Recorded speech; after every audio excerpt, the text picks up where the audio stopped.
Hello, Jay. Iya. Jangan lupa, Lek. Padat. Bos Ron channel ya. Lek. Sup padat. Jangan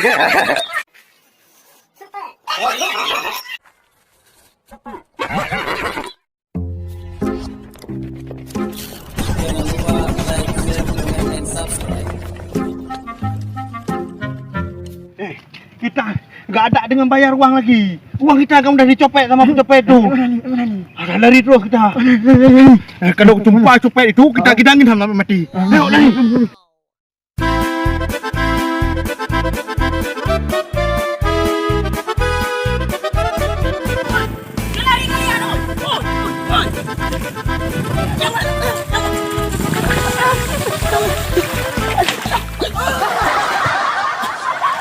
Biada. Kemana lari dia? Aduh. Pusing ke gajah Jakarta. Kere lang lu. Mah, udah wewe kampung. Tolong. Mah, apa lo? Aduh, carilah mudah-mudahan. Ya Allah. Orang kita dulu. Oke dulu. Punya apa lagi? Oke dulu. Oh, ya Allah. Ya Allah.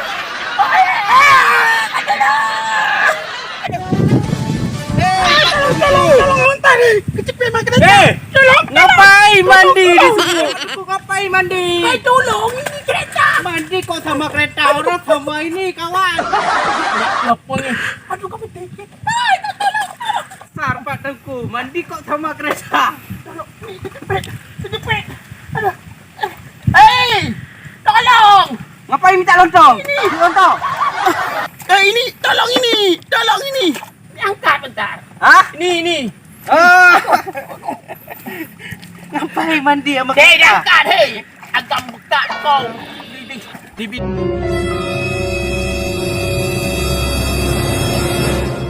Apanya diangkat? Ini kereta. Cepet saya ni, cepet. Oh, sakit jantung ini. Oh, diangkat ini. Diangkat. Capek saya ngomong. Aduh, apa ngapain pantat buat? Ini pantatnya. Ngapain nak? Udah, pergi. Pulang ke mana? Habis tu. Kok mandi sama kereta Pak Dengku? Kejar orang hutang. Dia lari. Ya. Oh, memang orang ni memang kru otak orang ni. Tolong angkat kereta bentar. Beli lontong ah. Beli satu Pak Dengku ah. Aduh.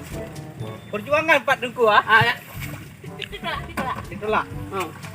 Aduh. Dibut kepalanya. Enggak ada orang Pak Dengku ah. Oh iya. Kok payah nak pegang kau huruf kau? Hei, ni jangan dia. Kok payah? Sama aja, bukan kita tolong. Tolong.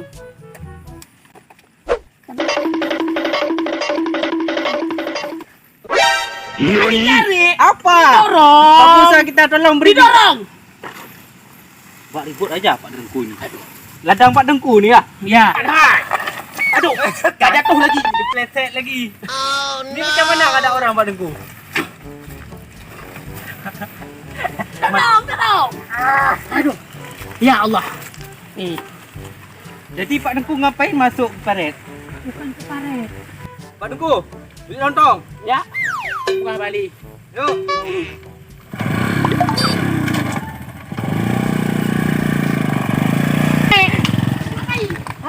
Ron.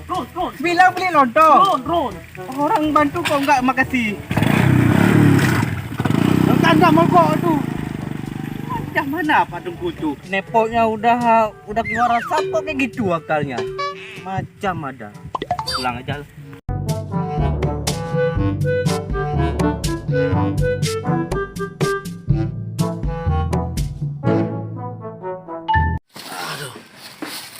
Capek yang ada nih. Aduh, cukup apa enggak nih untuk bayar utang aku? 5 juta. Ini dah berapa kilo nih udah aku sapatkan ini. Ibrahim pun udah aku bilang dia suruh ajak utang sama orang lain. Ini pun udah aku jai, udah nih. Alah, aku jual dulu lah. Nanti kalau jumpa dia nanti utang orang lain dulu. Aduh. Ini gara-gara si pencopet kampret tuh nih.